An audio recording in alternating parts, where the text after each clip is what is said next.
गइसकेपछि के हुन्छ भने तिम्रो अगाडिको बिचमा पनि पोल छ हो तिमीले जाँदा जाँदै यो पोललाई ड्याङ्ग हान्यौ भने पनि फेल भयो त्यहीँबाट आउट भयो हो अब चाहिँ यहाँ कतिपय चाहिँ के हुन्छ भने ब्याक गियर लाउँदाखेरि 4 नम्बर गियर लाउने सम्भावना हुन्छ है अब सिधै 1 नम्बरबाट सिधै पछाडि तान्छ 4 जान्छ न्युट्रल आउँदा न्युट्रलपछि 4 जान्छ त्यसो नगर्ने अब ब्याक गर्दा तिमीतिर पुरा राइटतिर खेलेर पछाडि गर्ने हो अब ब्याक गियर जान्छ है अब यसरी लाइट पनि बल्छ हेरेर ठिक छ अब यहाँबाट टर्निङ मात्रै हेर टर्निङ मात्रै हेर ब्याक गियर आउँदा लास्टको टर्निङ हेर्ने यहाँबाट रातिकिन जाऊ बिस्तारै हामीले क्याप हेर्नुपर्छ कति छ 1 हातभन्दा बढी राख्नु भएन बिस्तारै जाऊ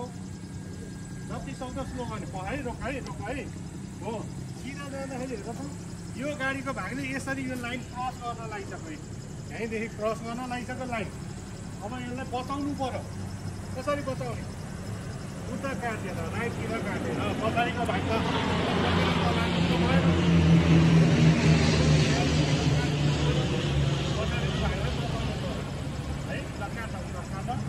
लाऊ अब यहीँ हेर रोक अब टायर सिधा गर भर्खर हामीले जति काटेको अब यो बढी काट्यो भने त फेरि पिछे गइहाल्छ भर्खर जति काटेको त्यति मात्रै सिधा गर हो अब यो क्याप हेर्ने बिस्तारै टर्निङसम्म पुगेर फुल काट्ने बिस्तारै जाऊ ब्रेक हो अब फुल काट्ने हामी जताबाट आएको थियो लेफ्टतिर आएको थियो अब लेफ्टतिरै फुल काट्नु है ल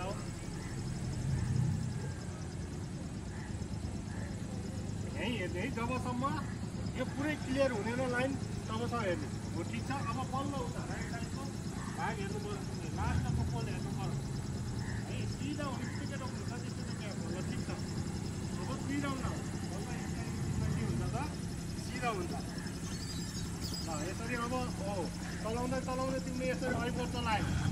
अब के भयो त फेल भयो है अब यो गर्न पाइँदैन 2 राउन्ड लाउ न सिधा खै त भएको तिम्रो टाढै निकै भइरहेको छ ल बल्ल सिधा छ ल बिस्तारै जाऊ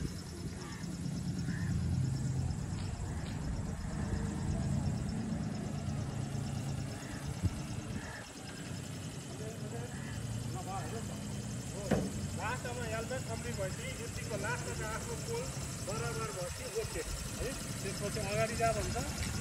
तिमीलाई स्टार्ट गर्न नगरिकन सिधा अगाडि जानुपर्छ 1 नम्बर गियर हाल अगाडि जाऊ एयरब्याग गरेर गर गेटमा गयो नि ल एकचोटि एयरब्यागै गर